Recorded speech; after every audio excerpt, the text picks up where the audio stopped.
My husband forced me to sign away my multi-million-dollar estate and eight-figure mansion until his own lawyer exposed the truth. But before I share my story, please take a minute of your precious time to support our channel. Your support and love keeps us going. Sign these papers or walk out of here. My husband, Andre, mocked as he shoved documents into my hand, standing in the living room of the house I alone had paid for. His smirk stretched like a blade, daring me to fold. He thought throwing me out would break me. I signed, dropped the keys on the polished oak table, and walked away without looking back. The next morning at 6:45 a.m., his so-called top lawyer was already tearing into him. I didn't hear it firsthand, but neighbors later told me the man practically shouted, "Do you have any idea what you just made her sign? We need to discuss the house immediately." By then, I was already at my home office. Malik, my mentor and trusted financial advisor, sat calmly in my chair, sharp in his gray suit, his leather satchel at his feet. He'd arrived early, arranging my own financial documents across the desk, bank statements, mortgage records, the deed, all laid out like courtroom exhibits. "I've run the numbers," Malik said, pulling a legal pad covered in calculations from his bag. "It's time we talk about who really holds the power here." The briefcase he carried was new, brown leather with shiny locks, the kind men buy when they want to look more important than they are. He leaned back with confidence, looking completely at home in the office where I had built Jordan and Company Strategies, my consulting firm, from nothing into a thriving eight-figure enterprise. Morning light cut across the blinds, catching the dust in the air, and I noticed something that turned my stomach. My award had been shoved aside to make room for his pad. "You went through my filing cabinet," I said flatly. It wasn't a question. That cabinet had been locked, holding originals of multi-million-dollar contracts and sensitive client files bound by NDAs. "Our filing cabinet," Andre corrected smugly, tapping his pencil against his sloppy notes. "Marriage means partnership. 50-50. That's what my lawyer said." I studied him, the man I'd married just 4 years earlier. Andre wore the dark suit I had bought him for an interview he bailed on, claiming the company wasn't prestigious enough. His hair was slicked back with the expensive cream he stole from my drawer. Even his posture looked rehearsed, as if he'd been practicing this scene in the mirror. On my desk, he had neatly stacked my mortgage papers, each showing payments made entirely by me, the property tax records with my name printed alone, and the deed dated 2 years before I ever met him. I had purchased the house with inheritance money left by my grandmother, a woman who worked 3 jobs for 40 years so her family could rise higher than she ever could. "Your lawyer," I repeated, lifting the Langston Holdings contract he had pushed aside. That single deal had generated more profit in a quarter than Andre had ever made in his entire life. This was the same man who, just last month, called attorneys leeches when I hired Alicia Bennett, my corporate lawyer, to finalize expansion paperwork. Andre shifted in my chair, clearly uncomfortable now. That was different. This is about protecting what we built together. Our interests? I dropped the contract back on the desk and picked up his notes. His handwriting looked childish, loops wobbling across the page. At the top, he had scribbled, "Marital assets." Underneath, he'd listed everything he could think of, things that weren't his. My grandmother's jewelry, the lakeside cottage in North Carolina my father left me, even the collection of rare art pieces I'd bought after closing my first $1 million deal. Andre rose, circling the desk to face me directly. His eyes were sharp, his voice tight. "I've made sacrifices, Simone. While you chased contracts, I kept our home running. I supported you." I nearly laughed. Maintained our home? He hadn't noticed the roof leak until I hired contractors to fix it. The lawn was mowed by the landscaping service I paid for, because Andre's idea of yard work was throwing a few dollars at teenagers who never showed. The cleaning service came twice a week while he sat in long business lunches with friends who didn't even have businesses. I gestured toward a card peeking from under the mortgage stack. Lawson and Pierce, a local firm I knew well. "So, is that what you told your attorney? That you kept house while I worked?" "I put my career on hold for this marriage," Andre snapped. Career? His consulting startup had never landed a single client. His app company never launched a beta. His investment firm had no license and no prospects. I turned toward the garden outside, where roses bloomed from cuttings I'd transplanted from my grandmother's home after she passed. This house, the one Andre tried to claim, was mine before he even had a mattress not borrowed from his brother's basement. Quietly, without raising my voice, I said, "This house is mine, Andre. Bought with my grandmother's inheritance. Paid for every month by me." Andre's jaw tightened. "We're married. That makes everything ours. That's what the law says." "No," I corrected, turning back to him. "The law says property acquired before marriage remains separate, and I was careful never to mix what's mine with what's ours." His face flushed. Desperate now, Andre grabbed a stack of bank statements and waved them in my face. "These show joint account transfers. You put money in there every month, groceries, utilities, you're spending. That proves commingling." I smiled thinly. "Andre, that account was for household expenses only. The mortgage and property taxes always came from my business account. My separate account." He slammed the papers down, his mask slipping. "I deserve something for these 4 years. You can't just—" "Can't what?" I interrupted, holding up the deed.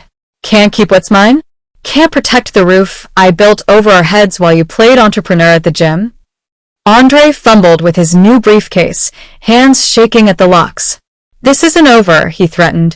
"Lawson is one of the best in the state." I almost laughed again. "Lawson? The same guy who runs bus bench ads and got suspended twice for ethics violations." The blood drained from Andre's face. I gathered my documents calmly, putting them back in order. "Andre, I run a firm. I do research. You know that if any of your schemes had ever lasted beyond a PowerPoint." Andre clutched his bag to his chest like a shield. For a flicker of a moment, I saw the man I'd once thought ambitious, the dreamer I met at a conference who spoke about building a legacy. But that illusion was gone. He straightened, his voice brittle. "You'll see what happens when the papers are filed. You might be surprised by what a good lawyer can do." I sat at my desk, pulling up my email.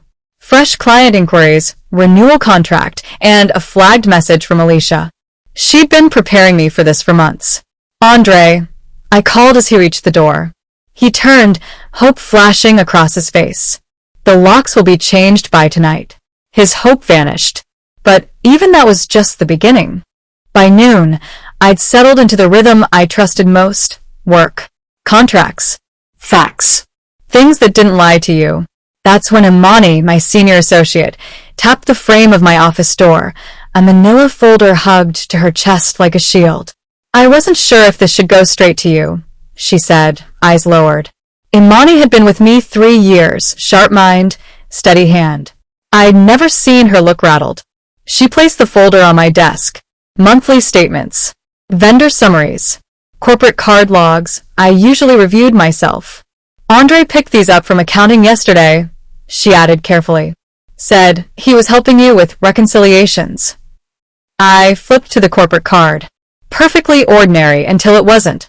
Buried between printer paper and a client lunch sat a line item. Lawson and Pierce, $3,100 retainer. Dated 3 weeks ago.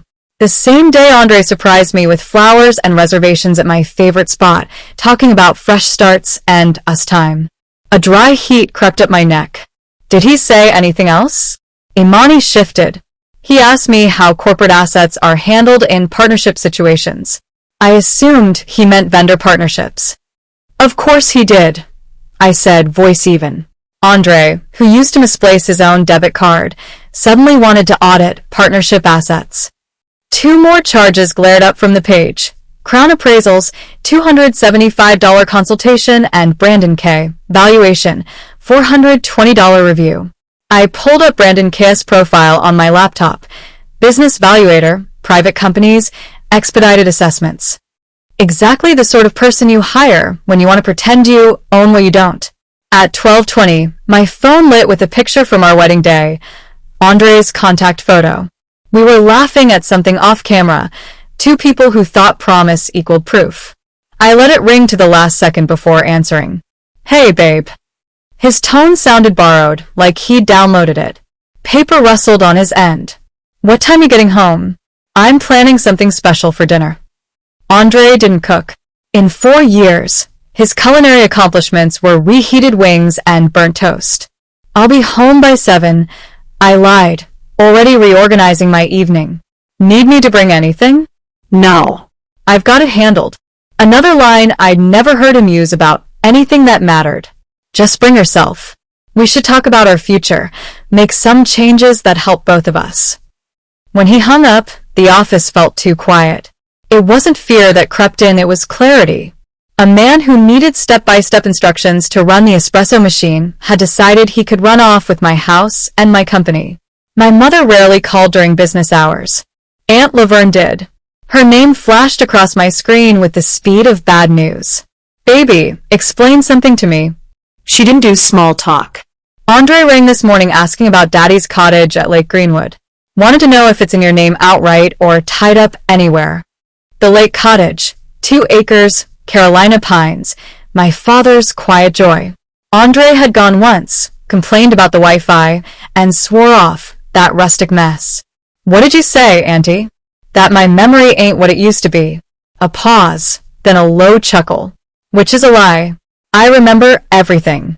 I also remember men who sniff around deeds when they ain't paid a light bill. Did he ask about anything else? Your Nana's emerald set, whether it was appraised, whether insurance had it listed. I told him if he wanted family records he could call you directly. Then I hung up. I thanked her and disconnected before the ache in my chest showed up in my voice. I dialed Alicia Bennett next. She answered on the second ring, crisp and composed like always.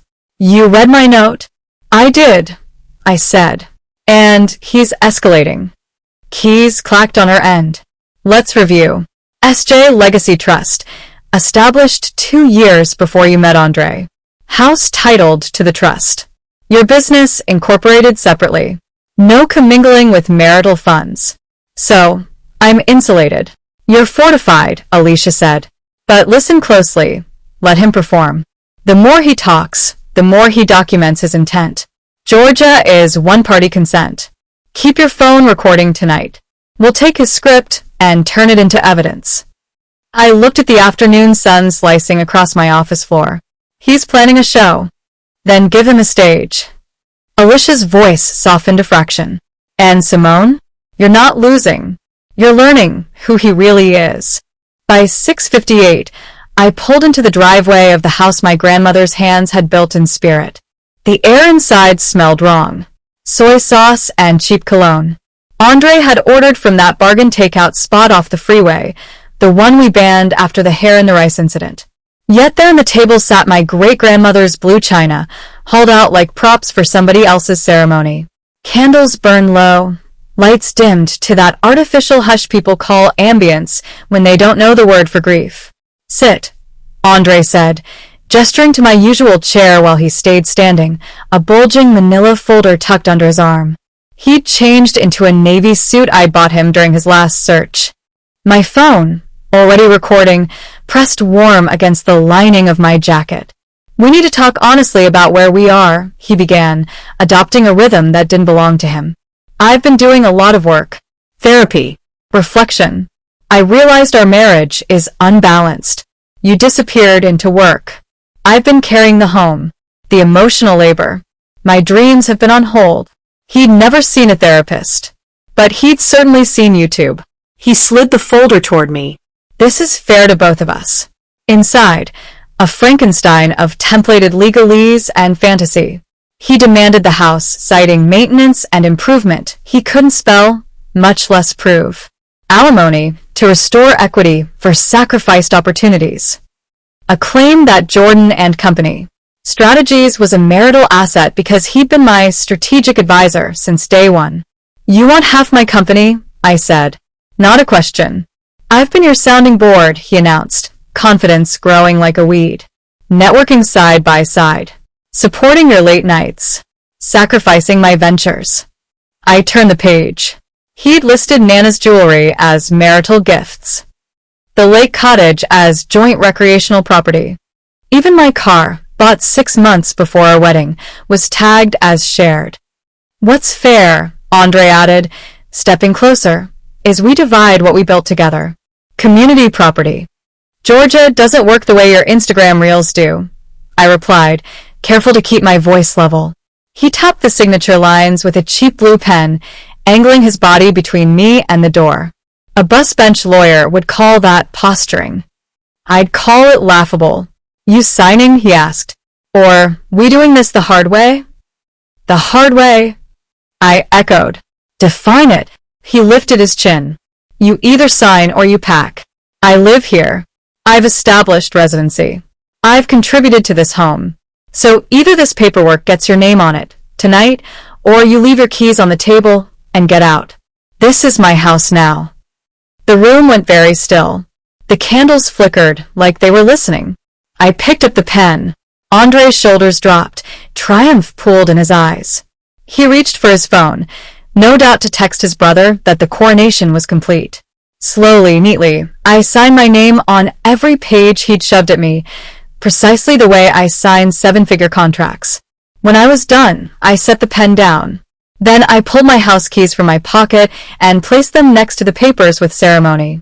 My wedding band, platinum, chosen and purchased by me when he called rings outdated symbols, landed beside them with a clean, bright sound. That's it, he blurted, stunned by how easily victory tasted. That's it, I said. There was nothing left to add that an officer of the court couldn't deliver cleaner. 20 minutes later, Alicia slid a thick binder across a polished walnut table in her downtown office. Real mugs. Real coffee. Real law. He said the magic words, she asked, already scrolling through a folder on her laptop. Word for word, I answered, and threw in my house now for good measure. Alicia's smile was surgical. Perfect. Now, let's collect his confessions. She turned her screen toward me. Public posts. He couldn't help himself. Andre's Instagram. A beer raised in my living room, surrounded by his gym crew, captioned, New Chapter. Removing toxicity. Hashtag MyHouseMorals. Another photo. My office stripped of my awards, replaced with a neon-lit gaming shrine. Finally making this room productive. No more corporate prison vibes. Self-authenticating exhibits. Alicia murmured, taking screenshots. My phone buzzed. Tasha Green, my neighbor 2 doors down, attorney by training, gossip by hobby, had texted a grainy video from her front window. Andre, chest out on my porch, bragging to a semicircle of men about how I chose spreadsheets over family, how he gave me an ultimatum and I walked out. The kind of speech you give when you believe volume is evidence. I checked into the Westview Hotel under my own name. I wanted clean air and a desk that didn't carry his fingerprints. Darius Cole, my CFO, called as I set down my bag. The transition's complete, he said. All company accounts re-permissioned. Any access connected to Andre was removed at 8:42 p.m. Corporate card deactivated. 17 auto payments paused pending reassignment. 17. BMW lease. Gym membership. Men's league fees. Wine locker.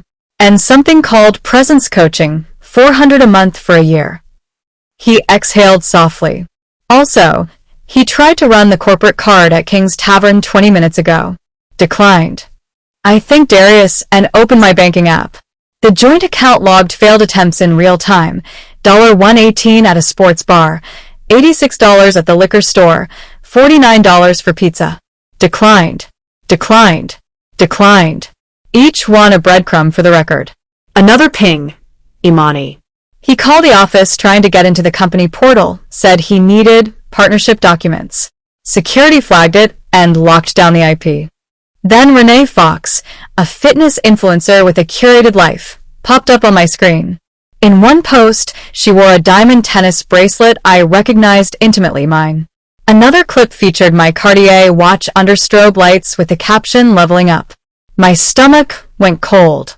2 months ago, Andre told me the bracelet was sent for cleaning. The watch he misplaced on vacation. Alicia's number lit again. Our investigator found a side account. Opened 4 months ago at a First Dominion branch we don't use. Deposits total $41,500, structured in amounts just under thresholds. The dates line up with items you said went missing. My father's signed first editions. My grandmother's silver service.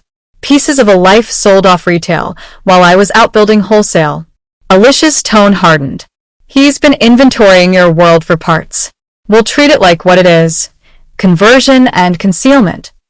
I stared at the hotel ceiling until the patterns blurred and reformed as something truer. In one long afternoon, Andre had transformed from disappointing spouse to active opponent. By tomorrow, he'd be something else entirely, a textbook. The next evening at 7:03, I pulled into the garage of a different life. My phone vibrated with Tasha's latest update. Andre had hosted another small celebration, tried to charge a high-end bottle to a card that no longer existed, and told anyone listening that his attorney said possession is 10/10 of the law. He'd always been bad at math. Alicia's message landed like a gavel. Sheriff's office confirms service window opens at 7 a.m. Friday. We'll be ready. Keep recording. He'll make it easier. I set my phone face down, the red recording light a tiny star on black glass. The quiet of the hotel room wrapped around me. No consoles humming, no podcasts blaring. How to be a winner. Just breath and proof. Tomorrow, we'd stop letting Andre tell a story and let evidence do it for him. By dawn, I had already stopped sleeping like a wife and started thinking like a litigator. My phone buzzed at 5:41 a.m., a message from Imani. Need to meet before the office opens. There's something I should have told you weeks ago. We met at a quiet cafe 3 blocks from headquarters, the kind of place where business deals are whispered over black coffee. She was there before me, fingers shredding a napkin into tiny ribbons, nerves pulling her apart. Simone, she began without preamble, 3 months ago, during the Henderson Industries conference, I saw Andre at the downtown Hyatt. I frowned. That was the week he said he was sick. You were giving your keynote. I had stepped out to handle the Chicago contract. He was in the lobby with a woman, early 20s, blonde wig, gym body type. She inhaled sharply. At first, I thought maybe it was a client. But last week, she slid her phone across the table. Instagram. Renee Fox again. Only this time, she wasn't just flashing a tennis bracelet. She wore my grandmother's pearl necklace in a sweaty gym selfie, captioned #blessed #leveling up. Scrolling down, I saw my Cartier watch, then the emerald ring passed down through 3 generations. Every piece Andre swore was at the jeweler or misplaced. That's my jewelry, I whispered. Imani nodded. I thought you should know before he sells anything else. Before I could speak, my phone rang. Alicia. Her tone was brisk. We confirmed Andre opened a side account 4 months ago at First Dominion. Total deposits, $39,800. All in cash, structured to avoid reporting. I swallowed hard. Source? You're missing assets. Silver tea set, rare books, jewelry. He's been liquidating and stashing cash under your roof. Her papers rustled over the line. This isn't just betrayal, it's theft. By noon, I was sitting across from Mrs. Chin, my 73-year-old neighbor, who had seen too much life to mince words. She ushered me into her dining room, laptop already open. My grandson installed security cameras after those porch thefts last year, she said, clicking play. Footage rolled. Date stamp. 2 weeks ago. Andre's black SUV pulling into my driveway. He walked around to open the passenger door for Renee, his hand on her back like they'd rehearsed. They laughed all the way to my front door. My door. Mrs. Chin clicked another file. This is from last month. Renee, arriving alone. Using a key. My key. Walking in like she owned the place. Staying 3 hours. Later clips showed the 2 of them carrying boxes from the house to the SUV. My boxes. I should have told you sooner, Mrs. Chin murmured. But I wasn't sure if it was my place. Her guilt didn't surprise me. Andre's deceit did. That night, Alicia called again with more on Lawson and Pierce, Andre's dream team. 2 bar suspensions. 1 for mishandling funds, 1 for filing fraudulent claims, she reported, disdain dripping in every syllable. Their entire practice is Facebook ads promising men they'll win back what's theirs. Success rate? 12%. Andre had chosen the legal equivalent of a yard sale suit, and he was strutting in it like a king. By morning, his kingdom was already crumbling. Darius texted, BMW repossessed at 8:10 a.m. account delinquent. Notices served. 5 minutes later, Tasha sent a photo of Andre standing in the driveway barefoot, clutching the repo slip like it was written in hieroglyphics. His phone, disconnected at midnight, hung useless in his hand. By 9:30, Alicia's paralegal was nearly laughing as she reported. He tried to run the smart home system, coffee maker, blinds, thermostat. All denied. He doesn't exist in the house anymore. At 10:02, Renee posted a brunch story with a new man, Rolex in the shot, champagne pouring. Caption, when God removes toxicity, trust the blessing. She tagged Andre, then untagged him within minutes. She'd already traded him for the next investor. By 10:45, Andre was at an ATM, tugging at a balance that read $0. At 11:03, Alicia's phone lit with Lawson's panicked voice. Miss Bennett, I need clarification. Your client's house. Andre believed it was marital property, but now I'm seeing something called the S.J. Legacy Trust. Alicia smiled like a cat who had cornered the mouse. Your client signed acknowledgments. 7 times. Documentary fraud is a serious matter. Background noise erupted. Andre's voice, ragged with fear. Tom, my car's gone. My cards don't work. I can't even make coffee in my own house. It's not your house, Lawson snapped. It never was. Andre's reply was barely audible. But you said possession was 9/10. That was before I knew about the trust. You committed fraud. She didn't give you anything. You handed her evidence to bury you with. Lawson's voice shook. Vacate the property today before she presses charges. Or I can't help you. When Alicia muted the call, the office was silent except for the sound of my steady breathing. Andre's performance had collapsed into the only thing it had ever been, an act. Tomorrow, Alicia said, the sheriff will serve notice. By the weekend, Andre Wilson will be out of your house. And for the first time in months, I believed her. Friday morning arrived with the weight of finality. At 7:02 a.m., my phone buzzed with a text from Tasha, my sharp-eyed neighbor. Attached was a video.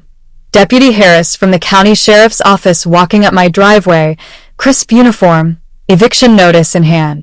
Behind him, my roses swayed in the early breeze as though they knew change had finally come. 20 minutes later, Andre called from a landline. The number flashed Wilson Family Auto, his brother's shop.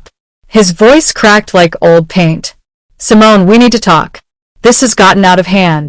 Let's sit down like adults. We did sit down, Andre. I replied, tone level.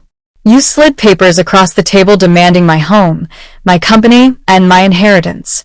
I signed exactly what you put in front of me. That was posturing. You know how lawyers are, they start high.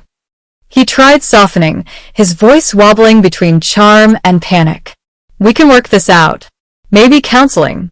Remember how good it was at the start. The start, I said slowly, when you sold yourself as an entrepreneur between ventures. When I mistook confidence for competence. Andre, every bill in this house was mine. Every mortgage payment, every grocery run, every repair. His tone snapped back, defensive. I supported you emotionally. I held down the house. I sacrificed my career. You played video games while I negotiated contracts. You golfed while I buried my father. You chased women while I closed deals. My words were steady, factual, cutting in their simplicity. The line went silent, then his voice returned smaller, almost pleading. Where am I supposed to go? I don't have money. My car's gone. You've destroyed my life. You have 72 hours, I said flatly. Your brother's truck will be there this afternoon. Take what belongs to you, and only what belongs to you. By 2 p.m., the U-Haul arrived, his brother Marcus Wilson stepping out, head down like a man embarrassed by the company he kept. Through Mrs. Chin's security feed, I watched Andre load his possessions. The gaming chair I'd unknowingly bought. The dumbbells purchased with my bonus. The vision boards from his life coach phase. His clothes, most gifts from me. His bookshelf stacked with self-help manuals, all titles underlined. None of them lived. Neighbors trickled out under the pretense of watering plants or walking dogs. Mr. Patterson walked his beagle 3 times, each loop slower, pretending not to stare. Mrs. Chin sat on her porch, tea steaming, eyes sharp as a courtroom judge. Tasha texted updates like dispatches. He's arguing over the TV. Marcus showed him the receipt on your card. Another 10 minutes. He tried to take the Peloton. Marcus stopped him, said it was purchased with your business account. By 4:30, the truck was nearly empty compared to the cavernous space inside. His empire reduced to boxes that could fit in a single-bedroom apartment. At 5:12, Alicia called with the final audit. 4 years of marriage. Andre contributed $0 to household expenses. He drained $356,400 of your money under categories like business development and networking. That included $51,000 in gyms and supplements, $90,000 in restaurants, $29,000 in online courses never completed, $48,000 in travel, and the rest, cash withdrawals tied to dates he was with Renee. I leaned against the window, watching Andre's shoulders slump as Marcus slammed the U-Haul door shut. So, legally, I asked, he has no claim? Less than no claim, Alicia said. He was a dependent, not a contributor. This report proves it. At 5:47, the truck rumbled away, taking with it Andre's borrowed life and broken illusions. He left behind a house that had survived his performance, and a woman who no longer mistook silence for peace. At 6 o'clock sharp, the locksmith arrived. Robert from Secure Systems had installed the smart locks 2 years ago. Now he reset every bolt, every code, every biometric. All clear, Ms. Jordan, he said, handing me new keys that glinted like punctuation marks. I opened every curtain Andre had kept drawn. Light poured into rooms that had felt like tombs. The air changed instantly, no more cologne mixed with protein powder, no stale darkness masking itself as comfort. Just air, clean and sharp, filling a house that could breathe again. The next morning, a deep clean crew arrived. Patricia, the team lead, didn't need me to explain.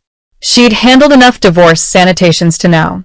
They scrubbed every corner, steamed the carpets, sanitized the bathrooms, and treated the master bedroom with the kind of precision reserved for crime scenes. While they worked, I retrieved the heirlooms I had hidden in storage. My father's rare book collection Andre called pretentious, my grandmother's china he wanted to sell as dated clutter. The mahogany desk he said ruined the minimalist flow. Piece by piece, my home reshaped itself. By Tuesday, Andre's garage gym was gone, replaced with my library. Shelves stretched to the ceiling, holding volumes he once mocked as dust collectors. The air smelled like polish and paper, not sweat and wasted ambition.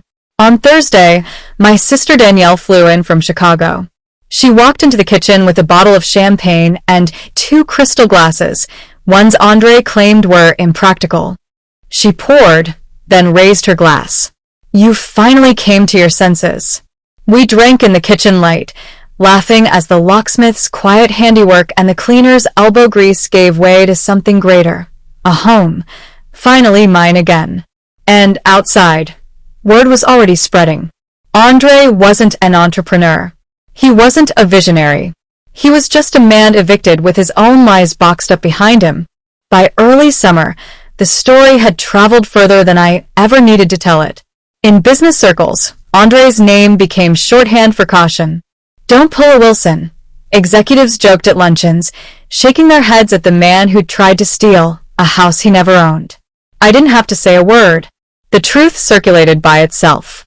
Tasha's husband, who worked at the golf club, mentioned Andre's membership had been suspended for non-payment.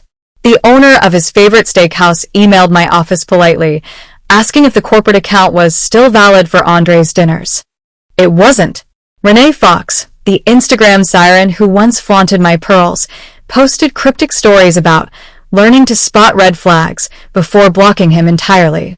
LinkedIn showed Andre viewing my profile daily, but his own page vanished after colleagues screenshotted his new chapter posts with laughing emojis.